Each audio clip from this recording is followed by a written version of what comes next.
Hi, this is Professor Cordes, and this is the Week 5 final project overview video for English 353 Children's Literature. We want to take the time to prepare and plan for our final project. This is bigger than anything that we've done. This also is kind of the culminating showcase of your analytical skills and your research skills in regards to children's literature. So there are multiple steps, there's multiple parts, and we do want to set us up for success and manage our time well. So we are starting week 5 now. We're going to get our brains thinking and processing about what we want to research and what we want to study. So I'm looking here in the final project assignment in week 5. All of this stuff is straightforward. The first thing I do want to bring your attention to are the various due dates that are assigned. They're a little bit different than what we've been dealing with in the past. In the past, usually like your close reading paper or your annotations, all that stuff is due by day 7 of each week. Now they're being moved up. Okay, I believe I've mentioned before in a previous video that you turn in, like our class ends on a Sunday and professors have to turn in their grades by that Monday afternoon. So we need time to grade. We need time to double check. We need time to reach out to you and say, hey, we're missing something. Let's get that in so you guys can get the best, highest grade possible. So when we look at our final project, we have different due dates. The first thing that you see right here, part one is going to be due week 6, day 7. Okay, that stays the same as far as day 7 is concerned. The second part 2, is submitting your project. You'll notice we have to submit the final project to Smart Thinking to get a Smart Thinking report, and also submit it as well like a draft. We're submitting a draft. That's due week 7, day 5, day 7. So we're looking anywhere day 5, day 6, day 7 for you to submit those items. A draft, okay? And then also the Smart Thinking report. Those two things indicate like, hey, I'm double checking my work. The Smart Thinking is going to help. It's kind of like an online tutoring service in which you can double check your content. It looks for grammar items. When you send in the draft for me, I'll be able to quickly skim through, go over and say like, yes, you're on the right track. Oh, let's pause and add some more textual evidence. You're very heavy on research here. Let's spread it out over the rest of the paper. I can't really find your thesis. Can you help me identify it? Like, I'm going to provide some feedback for you if you're like way off track, because I want everyone to do well. But that's going to be due week 7, day 5, day 6, day 7. Okay, so please make sure that you're kind of marking your things there. The last thing, when you're all done, that critical assignment, that is due on week 8, day 3. So there's a very short turnaround from comments from me, from the Smart Thinking for you to fix and change and modify. But by that time, you've reached your page mark. You've done all your research. You're in the final editing stages. So that is due day 3 of week 8. Okay. That is due week 8, day 3. Okay. So now let's actually talk about the project. I know I threw out the due dates, but that's one of the things. Mark down on your calendar. Hey, these big things are coming up. For this project, you become the scholar, the critic, the expert in an area of your choice. Okay, and we have certain prompts for you to go by and follow, but you become the expert. Okay. Looking at this is research-based. So you're going to be pulling from your skills from your English 113 class or 123 class, where you incorporate your research and your analysis at the same time. So this is not like the close reading paper we did week 1 and week 2, where we kind of just say, oh, this is what I saw in the book, and this was interesting, and I think this means this. Here we need to use research and help back up our ideas and thoughts in our paper. So this week it says here, well, you may sound comfortable with, no, that's not the sentence I want. Okay. As a literary analysis, your final project will be an interpretation of meaning of a piece of literature we have studied in the class. So going back to all of the texts that we've read, which one of those texts sticks out to you? Which one of those stories, the content, which one of those pieces of children's literature are you drawn to, are you interested in, and want to develop more and research more about? Okay. So now we have been doing pieces of this all along. So you have something for the novel. So let's say that you pick The Watsons Go to Birmingham.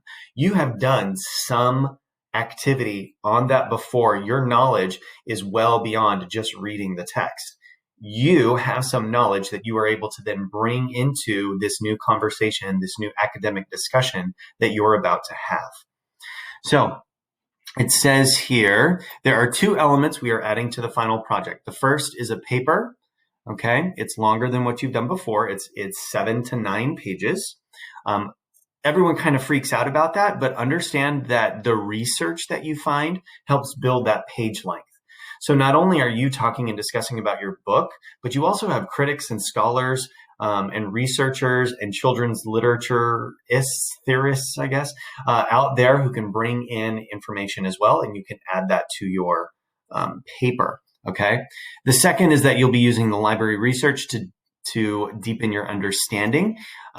This combines the close reading components, the analytical close reading. Let me go into a text and find out what's going on, as well as, hey, what's the research behind this? What does this really say? What does this really mean?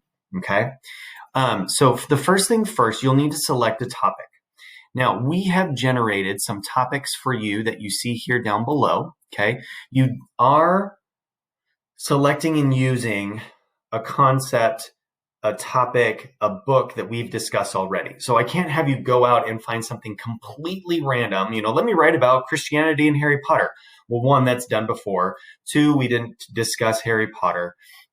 We need to kind of keep it in the, hey, this is what we've focused on.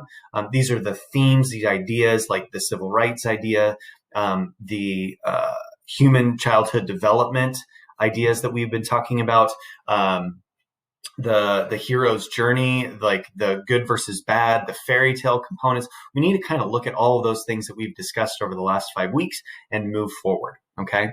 So there are 1, 2, 3, 4. There are 4 major concepts that you can talk about. And the great thing is that you can kind of tweak and modify as you see fit. Everyone's going to have their own different thesis statements. Everyone is going to have their own point that they're trying to prove. So for you guys here, this is kind of like the starting point. And then as you go through, if it changes and modifies, we can make those small tweaks to the paper. So let's look at this one right here, the diversity. Okay. Diversity, in many ways, children's literature is a mirror that the child looks into, searching for herself or himself, which is one of the reasons of diversity and representation in children's literature is so important. We've talked about that before in previous lectures, how diversity needs to be an authentic, real representation versus a stereotype or a category. Representation of diversity comes in all different forms. So religious, ethnical, racial, can promote connection across differences and growth in empathy. It is also important in representing diversity in children's literature to be sensitive, accurate, and supportive. So here's kind of the prompt. It says, interpret what one of the texts we read in class is saying about diversity and how the narrative, the characters, and descriptions bring out that message. So that's a big, broad prompt on diversity in children's literature. So let's say that you look at Esperanza Rising. Let's say that you look at the Inside Out and Back Again, or the Watsons Go to Birmingham. Those are like our 3 primary texts that we would use for this diversity discussion. Each book is different. Each book talks and discusses on the concept of diversity very differently. And so you would need to pull out what you see as important, right? Maybe Esperanza Rising is a conversation about how cultural diversity is explained in the narrative. Or maybe the Watsons Go to Birmingham, you talk about the racial representation in relationships, in the characters, okay? You identify something that kind of intrigues you, and then that's how you kind of craft your, well, this is the point I'm trying to prove. So all of these all of these prompts right here kind of guide you towards a specific section, a specific idea. So there's the spiritual roots, looking at spirituality in children's literature, not necessarily a religious component, but spirituality, good versus evil. In the items that we have here, Wonder, The Voyage of the Dawn Treader, which is a book that we read at the very end, The Princess and Curdie, all of those. What are those components? How do we see spirituality showcased here? How do we see Christian themes showcased, right? There's this other one about gender roles. Why is Esperanza Rising so unique and purposeful with a female protagonist? Why is it that her story, her narrative is told in a specific way? And how is that different than a male protagonist? Okay. There's the other one about loss. A lot of our books, even though they're children's literature, deal with heavy themes. Loss, whether that be through trauma, grief, the idea of some sort of drastic life change in which characters now have to face adversity. Like, there are lots of things that we can identify for this. What does that mean for the child reader? How can we interpret those things for the child reader? So when you're looking at all of these components, you want to identify what sticks out to you, what you're interested in, and then also what areas of research can you go into. So if you're going to look, oh my goodness, Esperanza Rising and the female protagonist and the narrator that she had, great, let's pull some research. Let's go into the CBU databases and do some research on articles and journal entries and websites that talk about female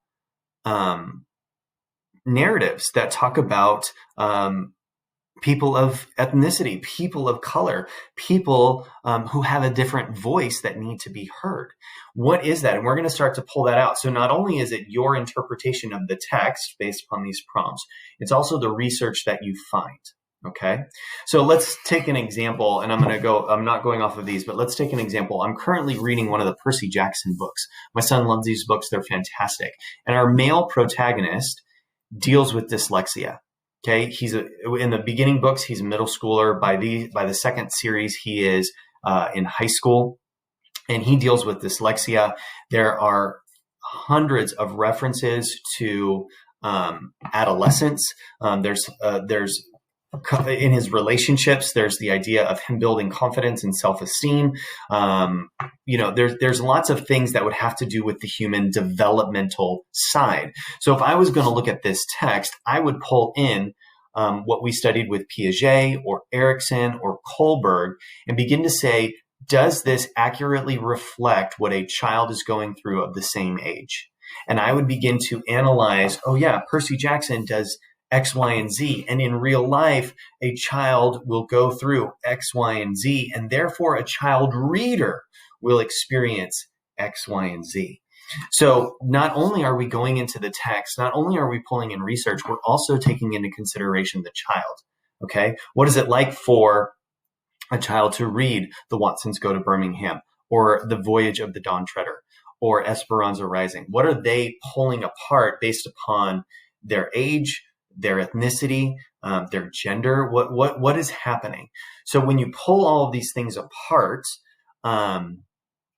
that's how you kind of begin to gather your information. Okay. And that's why we want to start to have you thinking about this now. So start by selecting a topic, start by selecting your book, and start by identifying what you think is going to intrigue you the most. What do you want to write about for 7, 8, 9 pages? Okay.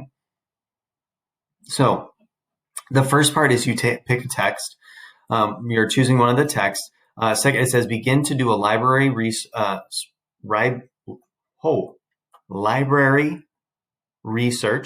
There we go. You begin to do some library research, scholarly articles and book chapters written about your topic. Okay, you can do that.